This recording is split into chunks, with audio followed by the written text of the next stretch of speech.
Hola chicos, en este vídeo, perdón, os vamos a explicar cómo implementar un content provider, un proveedor de contenido, para que vuestras aplicaciones puedan compartir los datos de la base de datos interna con cualquier otra aplicación.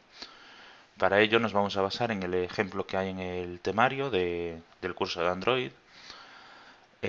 Lo único que he realizado ha sido copiar el código que hay en el propio temario, en el PDF, lo he pasado a Eclipse y nos daría una estructura parecida a esta. Como podéis ver, bueno, solamente consta de tres clases: la actividad, el content provider y un SQL helper para la creación y acceso a la base de datos. Vamos a ir directamente, lo primero de todo, al SQL helper para que veáis un poco cómo se organiza, cómo está estructurado. Lo abrimos y vemos aquí que lo único que tenemos serían dos constantes, una con el nombre de la base de datos, que en este caso es jugadores, y otra con el número de la versión de la misma base de datos, que en estos momentos es la versión 1. Si más adelante hubiera algún tipo de actualización a la aplicación que modificara la estructura de la base de datos, habría que aumentar la versión, pues por ejemplo poner 2, después 3 y demás.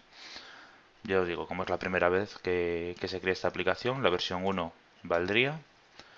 Y lo que tenemos aquí, el primer método que encontramos es el constructor. Lo único que hace el constructor es llamar a la función de la clase padre, que es SQLite OpenHelper, pasándole el contexto que le entra, el nombre de la base de datos que tenemos en la constante, el, el nulo S es el cursor factory, es una clase especial, perdón, un objeto especial que le puede indicar a la clase padre cómo devolver los datos que queremos. Como nosotros vamos a usar un cursor por defecto, no sería necesario modificarlo. Y después nada, le pasamos la versión de la base de datos para que sepa con cuál estamos. Después en el método onCreate, cuando se crea por primera vez este objeto, un objeto de esta clase, lo primero de todo verificamos si la base de datos es de modo lectura o no. En el caso de que sea solo de modo lectura, lo que hacemos es llamar al método para que la ponga de modo escritura y gestionamos nada, la base de datos a partir de aquí. Si ya estuviera en modo escritura, aquí en este if no entraría y directamente ejecutaríamos la sentencia SQL de la creación de la base de datos. Sería esta de aquí. Vale, esta sentencia es muy sencilla. Lo único que le estamos diciendo es que queremos crear una tabla con el nombre jugadores y los distintos campos que vienen después. El primero de todo es ID, guión bajo ID en minúsculas. Siempre tiene que ser así. De tipo entero, integer. Le decimos que es una clave primaria, es lo que nos va a indicar cuál va a ser el índice de la tabla. Y le decimos que es autoincrementado, es decir, que el propio sistema va a ir aumentando el número de uno en uno. El siguiente campo es un campo llamado nombre, que es de tipo texto. Y el último campo es un campo llamado puntos, de tipo entero. Con eso ya estaría. Como podéis ver, la sentencia es muy sencilla, solamente separando por comas los distintos campos que estamos creando e indicándole el tipo de datos que va a almacenar. El último método que nos aparece aquí, que es el onMoveGrade, este método solo se ejecutaría cuando la aplicación se ejecuta una vez, con un número de versión, más adelante se actualiza con un número de versión más elevado, la aplicación lo detecta y ejecutaría este método. Como ya os digo, en nuestro caso no tenemos varias versiones ni nada, pues no se ha añadido código. En caso de que sí que hubiera varias versiones de la tabla o de la base de datos, perdón, sería necesario ver qué parámetros han cambiado en la base de datos y modificar la estructura de la tabla, añadiendo columnas, eliminándolas, conforme a los cambios que hayamos realizado para tener la base de datos en el estado en el que queremos. Como podéis ver, el SQL Helper es muy sencillo, no tendría nada más. Lo cerramos y vamos a pasar al provider, que suele ser siempre lo más complejo. Lo primero de todo, os voy a explicar un poco las constantes que tenemos aquí, constantes y variables. La primera constante, el provider name, es el nombre del proveedor de datos, es decir, el nombre por el que nuestro Content Provider va a responder. Es como si fuera una URL. Y vemos aquí que tenemos el Content URI, que viene a ser la URI, es decir, el recurso unificado por el que responde. Como podéis ver, este recurso unificado sí que tiene ya estructura de URL completa. En vez de HTTP pone content para indicar que es un content provider. Le añadimos, perdón, el provider name que tenemos aquí arriba y a mayores le añadimos jugadores, porque vamos a trabajar únicamente con la tabla jugadores, que es la que hemos creado. Después declaramos estas 4 constantes. La primera de todo sería el ID, que como podéis ver, aunque el nombre de la constante sea ID en mayúsculas, el valor, que es lo que a nosotros nos interesa, está en minúsculas. Declaramos el campo nombre, también en minúsculas, aunque esto ya os digo que no es obligatorio. El campo puntos, que también es en minúsculas. Y el nombre de la base de datos, de la tabla de la base de datos, que en este caso es jugadores, también en minúsculas. Estas dos constantes que vienen a continuación, que es jugadores y jugadores ID, nos sirven únicamente para el matcher, para el URI matcher que tenemos justo debajo. Básicamente le estamos diciendo que si el Content Provider detecta que estamos pidiendo un único jugador, nos ponga una bandera, un flag con el valor 2. Y si vemos que estamos pidiendo un listado de jugadores, pues el flag, la bandera, nos la va a poner con el valor 1. Únicamente es esto. Si seguimos bajando, vemos aquí que tenemos el URI Matcher, que os comentaba hace un momento. Y lo único que tenemos que ver aquí es muy sencillo. Este URI Matcher se inicializa siempre con el no match, es decir, que por defecto no coincide con nada. Y después de hacer las comprobaciones, verificaríamos el provider name que nos está entrando, la tabla que se le pide datos si fuera jugadores, entonces le asignaríamos el ID, el flag que os indicaba antes de jugadores, es decir, de un listado. Y sin embargo, si el dato que nos entra sería el provider name junto con jugadores barra y un número, este es el carácter comodín para el número, es la almohadilla. Entonces, si nos entrara así con un número, con un código, lo que tendríamos en la petición que tendríamos que atender sería una petición de un único jugador y por eso le asignamos el flag de jugadores ID. Y lo siguiente que tenemos aquí, nada, es una variable jugadores DB, que es donde vamos a almacenar la referencia a la base de datos para poder trabajar con ella. A partir de aquí ya sería directamente lo que es el código según las peticiones que vayamos haciendo al Content Provider. La primera el onCreate, que es cuando se inicializa la primera vez. Localizamos el contexto para después poder trabajar con él.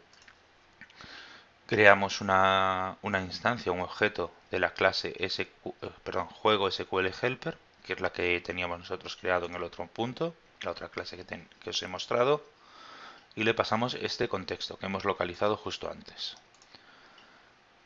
Localizamos la base de datos, es decir, la variable que teníamos creada de antes, le asignamos el getWayTable database, es decir, obtener la base de datos en modo escritura.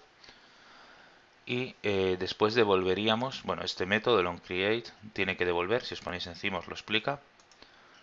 Bajamos un poco y devuelve aquí.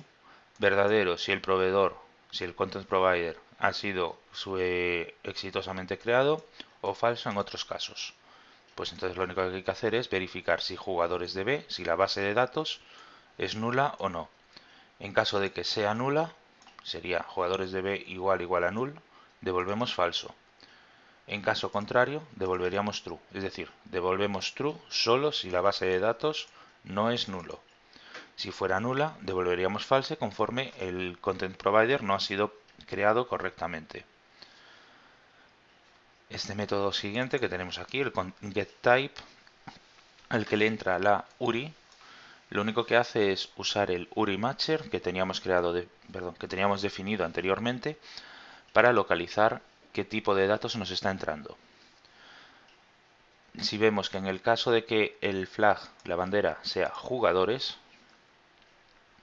lo que hacemos es devolver, el getType tiene que devolver un formato específico, devolvería vnd android cursor dir es decir, como si fuera un directorio de objetos, pero en modo cursor, y le asignamos nosotros propio el nombre Excitae jugadores.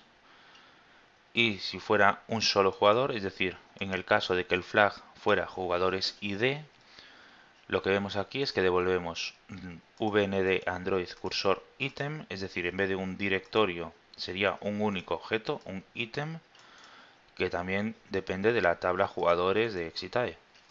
Como podéis ver, es una estructura muy sencilla. Si tuviéramos más tablas de las que ir añadiendo casos, pues nada, sería pues solamente case, pues en vez de jugadores fuera resultados, pues case resultados, return, vnd, android, cursor, dir, vnd, excitae, resultados. Y para el caso de un único resultado, pues sería parecido a este. Cambiaríamos dir por ítem y con esto ya llegaría. Y vemos aquí que en el caso por defecto, es decir, si en este método nos entra una URI que no podemos gestionar, en cualquier otro caso, es decir, cualquier caso que no esté contemplado aquí arriba, devolveríamos un exception, una excepción de un argumento ilegal, es decir, no debería haber entrado aquí. Y mostramos un mensaje de URI no soportada y asociamos la URI que tenemos. De esta forma el usuario le va a salir en el logcat, en el registro de errores de Android, este mensaje de error indicando que la URI no es correcta. Si seguimos bajando vemos aquí el método insert, inserción de objetos. Lo único que, perdón, lo único que nos entra sería la propia URI y nos entraría un content values, un objeto con todos los valores que queremos guardar de cada uno de los jugadores. Llamamos directamente al método jugadoresdb, que era nuestra base de datos, .insert, le pasamos el nombre de la tabla, no le decimos que queremos limitarlo en cualquier punto, podríamos hacer que se fuera una inserción pero solamente en el caso de X condición, en este caso no sería así, no lo queremos, y le queremos pasar tal cual los valores que le entran. Después veremos cómo crear este content values, ya os digo que es muy sencillo. Y ya os digo que no tiene más problema que esto. Se le pasa al método insert de la base de datos, la tabla y los valores que queremos añadir, la fila que queremos añadir. La siguiente comprobación es muy sencilla, lo único que hacemos es si la fila es mayor que 0, es decir, si el ID que nos ha devuelto el insert es mayor que 0, es decir, se ha insertado algo y nos devuelve un ID, un identificador correcto, solamente son correctos los positivos mayores que 0. Entonces, en caso de que sea todo correcto, lo que hacemos es crear una URI nueva que le asigne, que le concatena el ID que hemos creado y le decimos al sistema que notifique el cambio. Si tuviéramos algún cursor pendiente de estos cambios del Content Provider, todos los cursores que estén pendientes serían notificados de que ha habido un cambio y que deben recuperar de nuevo todos los datos. Y lo que hacemos con esto después es devolverle al sistema, al método que nos ha llamado esta función, le devolveríamos la URI correcta con el ID asociado. Como podemos ver, este método lo único que hace es coger el content URI, que es una de las constantes, recordad, es la constante que teníamos aquí arriba, y le añade, le concatena con el appends, le concatena el ID y se lo devolveríamos al método que lo llama. De esta forma, en el propio método que está llamando la función insert, podríamos verificar si se ha insertado correctamente y, en caso afirmativo, cuál es el ID que se le ha asociado. En caso de que el ID no sea mayor que 0, es decir, esto no lo vamos a ejecutar, pasaríamos de largo esta comprobación y lanzaríamos un exception, un SQL exception con el texto de failed to insert row into URI, es decir, se ha dado error al insertar la fila dentro del URI. El URI, recordad que es el que nos estaban introduciendo en el método insert. De esta forma, en la aplicación desde donde se llame a este content provider para añadir el valor, va a saber por qué ha fallado. Le vamos a decir que el URI que nos ha pasado es erróneo y que no sirve para insertar datos en esta tabla. El siguiente método que nos aparece sería el query, es decir, una consulta. Le pasaríamos el URI para gestionarlo. Pasaríamos la proyección de los datos, ahora os explico qué es cada uno de los campos. Pasaríamos la selección, un string de argumentos de selección y un orden para mostrar los datos. Os comento entonces, el URI, como os decía, es el URI del Content Provider al que debería responder. La proyección es un array con todos los campos que queremos que devuelva. Podríamos ser que tengamos en este caso es una tabla pequeña, que son solamente 3 campos, el ID, el nombre y los puntos. Pero pudiera ser que tengamos una tabla con 10 campos, pero solo necesitemos el primero, el nombre y el ID, por ejemplo. Pues en este projection le pasaríamos el array con los campos que de verdad necesitamos. En el selection se le pasaría la cláusula where de SQL con los campos que queremos comprobar. Es decir, es algo así como si solamente quisiéramos, en este ejemplo, si solamente quisiéramos los jugadores que tengan más de 10 puntos, se comprobaría aquí, puntos mayor que, y se le pone un comodín.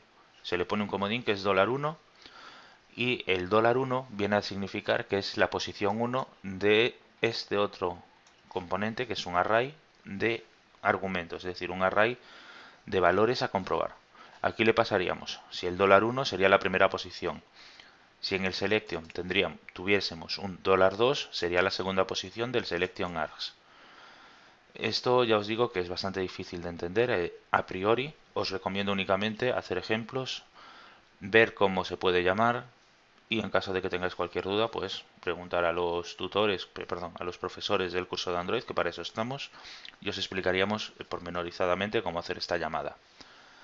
Y en el caso del order, el sort order, le pasaríamos un string, como podéis ver, de tipo string, indicándole qué campo, qué columna queremos que ordene y si queremos que esté ordenada de forma ascendente o descendente.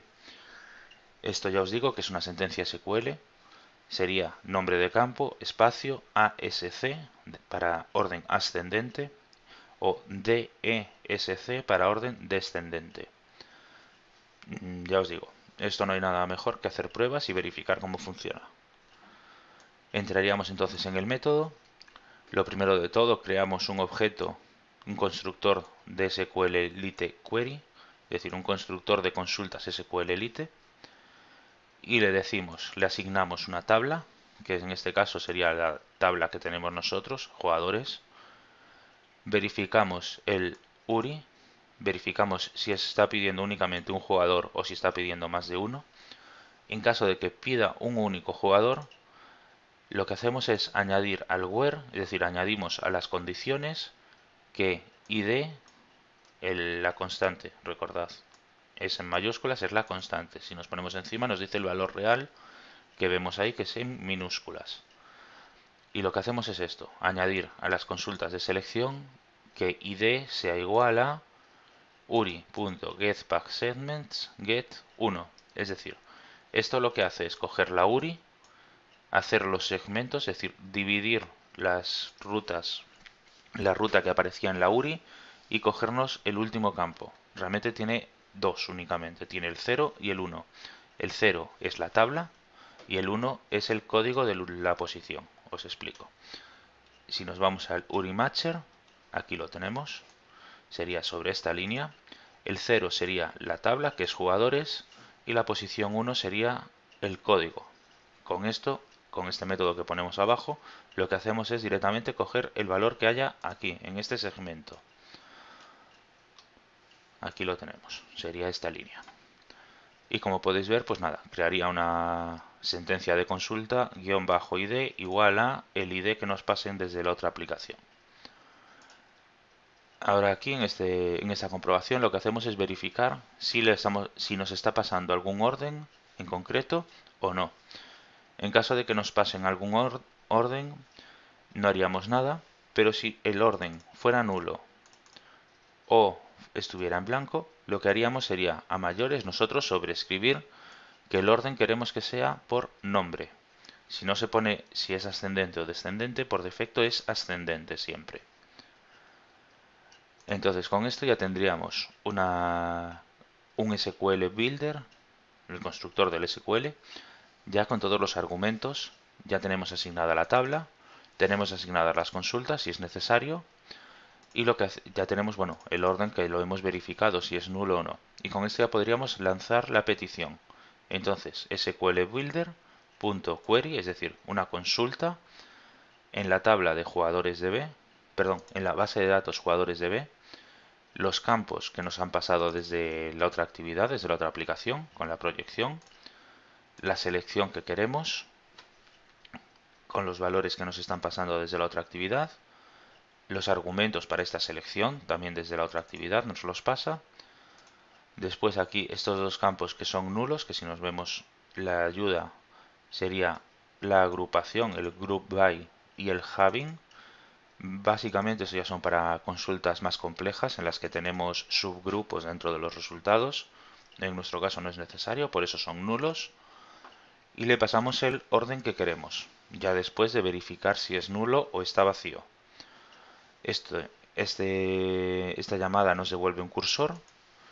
Lo que hacemos es en esta línea modificar, bueno, modificar no, llamar al sistema para decirle que este URI ha provocado una consulta. Se notifica que el URI con este Content Resolver, que es el nuestro, nos ha devuelto un resultado. Se asocia al cursor. Es decir, el cursor lleva asociado esta notificación. Y después se devolvería a la aplicación que lo ha solicitado. No hay más problema que este. Es decir, como podéis ver, es solamente crear el SQL Builder, decirle qué tablas queremos consultar, si tenemos que consultar todos los objetos o solamente uno, y verificar que el orden no sea nulo. Cuando tenemos esto todo completado, se hace una llamada al método query del SQL Builder con la base de datos, la proyección, selección y los argumentos de la selección, y añadimos el orden ya verificado. Le asociamos la notificación y se lo devolvemos a quien nos lo haya pedido. Con eso ya os digo que de esta forma la aplicación que nos haya pedido los datos ya tiene su cursor preparado para mostrar datos, cargarlos, eliminarlo, lo que quiera hacer. Después aquí tenemos otros dos métodos que serían el delete y el update. Serían parecidos a lo que hemos hecho aquí arriba con el query. Esto ya os los dejo a vosotros para implementar. Si tenéis cualquier duda, como os dije antes, pues nos enviáis un correo a cualquiera de los profesores y os ayudaríamos. Y en el update lo mismo. El método delete lo que sirve es para eliminar una fila de la base de datos de una tabla. Pues por ejemplo, que un jugador se da de baja, pues lo eliminaríamos de la base de datos. Y en el update sería para actualizar los datos asociados a un objeto, a una fila. En este caso pues sería si un jugador consigue más puntos de los que tenía hace un momento. Pues nuestra aplicación, la aplicación externa, le pasaría una petición a nuestro content provider diciéndole que el jugador X, el que sea, que tiene un nuevo valor de puntos y nosotros desde aquí, desde este método, tendríamos que localizar los valores de la anterior fila y actualizarlos. Ya os digo, estos dos métodos os los dejo a vosotros. Revisadlos, intentar hacerlos vosotros por vuestra cuenta y si tenéis cualquier duda, no dudéis, valga la redundancia, en enviárnosla a nosotros, ¿vale? Vamos entonces a revisar la última clase, que es la actividad. Abrimos DBActivity. Lo primero de todo, verifiquemos, os indico, hay que verificar que sea un list activity porque vamos a usar un list view para mostrar los datos. Y nada, esto es muy sencillo, esta actividad es muy sencilla. Lo primero de todo, definimos una variable global que sea cursor, de tipo cursor. Y en el método onCreate le asociamos el contentView, que es jugadores. Si pulsamos control y con el ratón pasamos por encima, pulsando en Open Declaration in Layout, nos abre el XML asociado. Aquí vemos que el XML es muy sencillo. Lo único que tenemos es un list view con el ID Android ID list. Esto es obligatorio ya que estamos usando un list activity. Si creáramos nosotros nuestro propio ID, nos iba a dar error, por la sencilla razón de que un list activity es obligatorio que tenga este ID. No vale ponerlo nosotros pues así, por ejemplo, arroba más ID list. Esto no es válido porque este ID está asociado a nuestra aplicación, no al sistema. Y entonces no nos funcionaría nunca. Hay que volver a ponerlo como lo teníamos, Android id barra list. Lo cerramos el layout y continuamos. Vale, aquí vemos que creamos un array de string, de texto, que le llamamos columnas. Aquí os digo, esto va a ser lo que después se convierte en projection, es decir, las columnas que queremos de la base de datos, las columnas que queremos recoger. En este caso, como podéis ver, estamos pidiéndole la columna ID, la columna nombre y la columna puntos. Serían todas las columnas que existen. No tendríamos problema en mostrar datos, ya que ya os digo que estamos pidiendo las tres que existen. No podríamos pedir más ni mostrar menos. Después lo único que es con este array ya creado, vamos a crear el URI. Ya os digo que le he llamado URI new, nuevo, para que veáis cómo se crea un nuevo objeto. Esto habría que hacerlo con un botón en la pantalla de crear un nuevo objeto, pedir los datos y enviar esta petición desde otra actividad separada o desde otro método separado. Yo os lo pongo aquí para que lo podáis ver rápidamente y que veáis cómo se insertaría un objeto en una aplicación, en una base de datos con un content provider. Lo que hay que hacer es pasarle el URI.parse, es decir, el URI que queremos usar, que ya os digo es content, ex, exitae, juego, jugadores, que si os dais cuenta es el content URI que teníamos en el juego provider. Ese URI siempre tiene que ser público, es decir, si vosotros creáis una aplicación que tenga una base de datos con content provider, este URI de acceso debéis indicárselo a los usuarios que quieran usar esa base de datos desde fuera para que sepan cómo hacer las llamadas a los usuarios desarrolladores, claro. Si un desarrollador no sabe cuál es el URI de acceso a vuestro content provider, nunca va a poder acceder a él. Siempre tenéis que ponerlo de forma pública. En este caso, como os digo, este es el provider básico para añadir un jugador. Creamos, como os decía antes, un content values, un contenedor de valores, la traducción directa, en el que añadimos bueno, se añade con el put, le añadimos el campo nombre, tiene que llamarse igual que el campo en la base de datos y le asignamos el nombre. Pues por ejemplo en este caso le ponemos Federico, que es el que viene en los ejemplos del temario, y añadimos también con el put los puntos. Y si recordáis era un número entero lo que teníamos que guardar en puntos, entonces no iría entrecomillado y pondríamos un valor entero. Como os digo, en este caso he puesto 100, valdría cualquier número, 75 si queréis, da igual. Y ahora el siguiente paso sería llamar al getContentResolver. Este es un método del sistema. Este método lo que hace es lo siguiente. Revisa el método que tenemos aquí, al que estamos llamando, localiza la URI que queremos gestionar, en este caso ya os digo es esta de aquí arriba, localiza la URI, comprueba si en el sistema está instalada alguna aplicación que responda a esta URI y en el caso de existir esta aplicación que responda, lo que hace es llamar a su método insert pasándole los valores que queremos añadir. Como os digo, es justo lo que os indicaba antes en el juego provider, en el método insert que le entraba un content value con las filas que queremos añadir. En este caso aquí lo tenéis. Sería tan sencillo como esto para añadir un nuevo registro, estas líneas. Y con esto ya tendríais la posibilidad de añadir cualquiera. Porque bueno, si queréis pedírselo al usuario, pues nada, esto lo cambiaríais por un editText.getText.toString y este otro valor pues lo cambiaríais por algo parecido, pero haciendo un cambio a entero. Pues editText.getText .toString y esto englobado en un integer.parse. De esta forma hacemos que el sistema lo convierta a integer. También tenéis que tener en cuenta que tendréis que tener algún tipo de control de excepciones por si el usuario introduce algún valor que no sea numérico. Esto ya sería cuestión de ir puliendo la aplicación poco a poco para que lo verifique.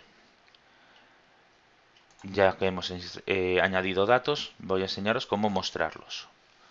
En este caso, el código para mostrar los datos es este que hay aquí abajo. Lo que hacemos sería, creamos un URI de esta forma.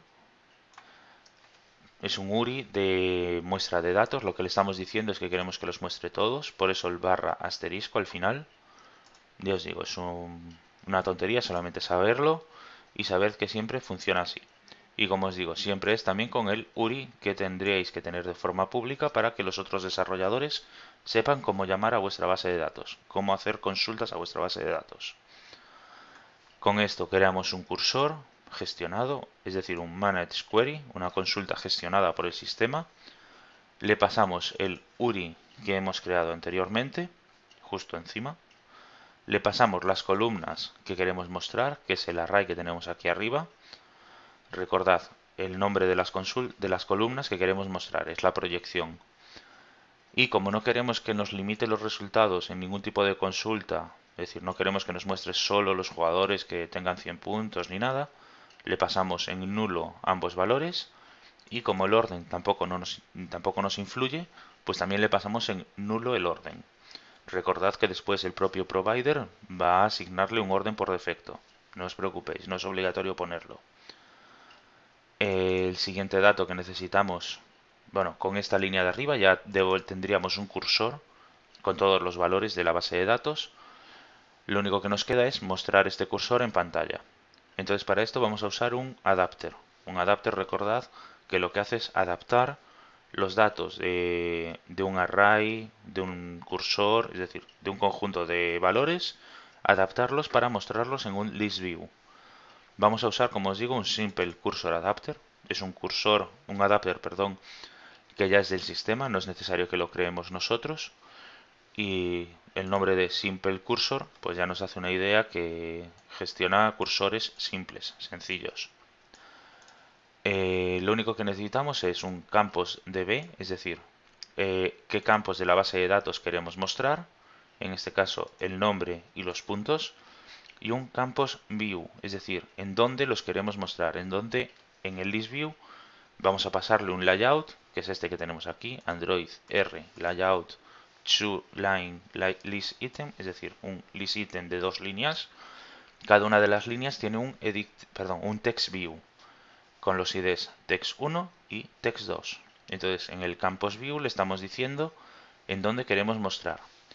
De esta forma, lo que hace el sistema es el nombre del cursor, el campo nombre del cursor, nos lo muestra en el campo text1 del layout. Y el campo, puntos del cursor, nos lo mostraría en el campo text2, del layout. Lo muevo un poco para que podamos verlo bien.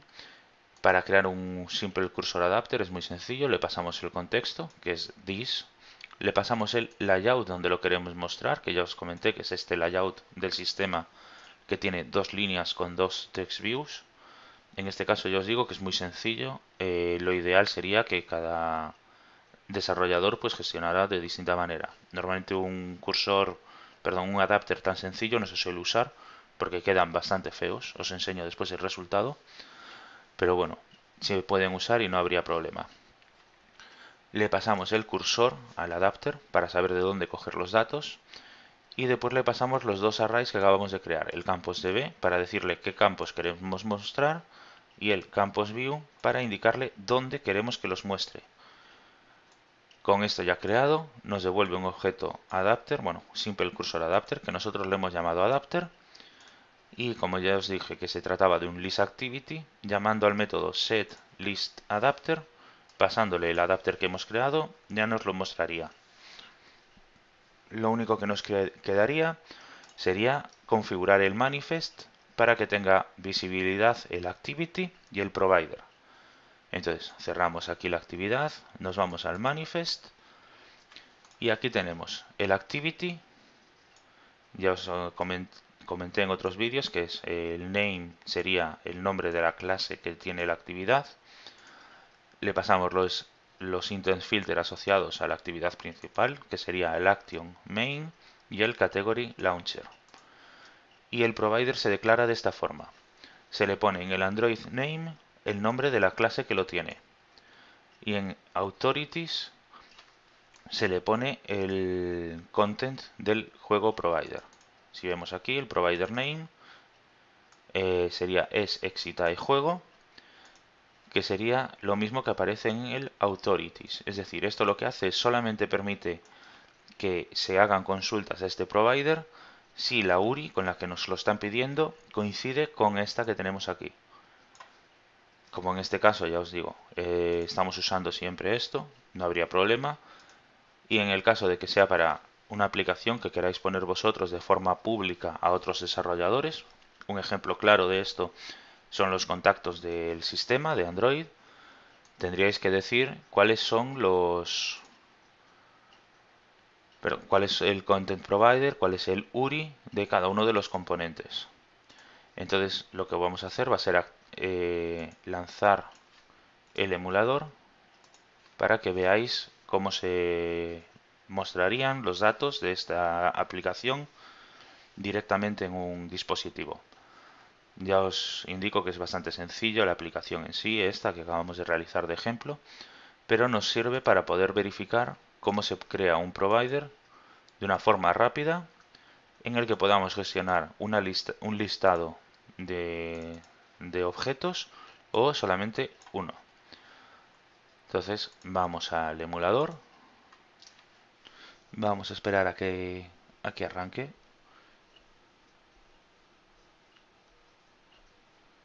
No debería tardar mucho, ya os comento que está configurado para que sea acelerado por gráfica, así que no debería haber problema. Vale, ya lo tenemos aquí funcionando. Desbloqueamos la pantalla y vamos a ejecutar la aplicación. Sería pulsando botón derecho, Run as Android Application. Si veis, nos lo está ya enviando al emulador, lo está instalando y lo acaba de ejecutar. Aquí tendríamos la actividad ejecutada. Como podéis ver, nos está mostrando el dato que nosotros hemos añadido. Nada más. Es lo único que le hemos pedido, es que añada un dato y después consulte la base de datos para mostrarlo. Con esto ya hemos terminado esta pequeña guía sobre Content Provider. Ya os digo, si tenéis cualquier duda podéis dejarla en los comentarios del vídeo, o si estáis en el curso de Android, enviarnos un correo a través de la mensajería que será respondido lo antes posible y normalmente no pasan más de 5 días.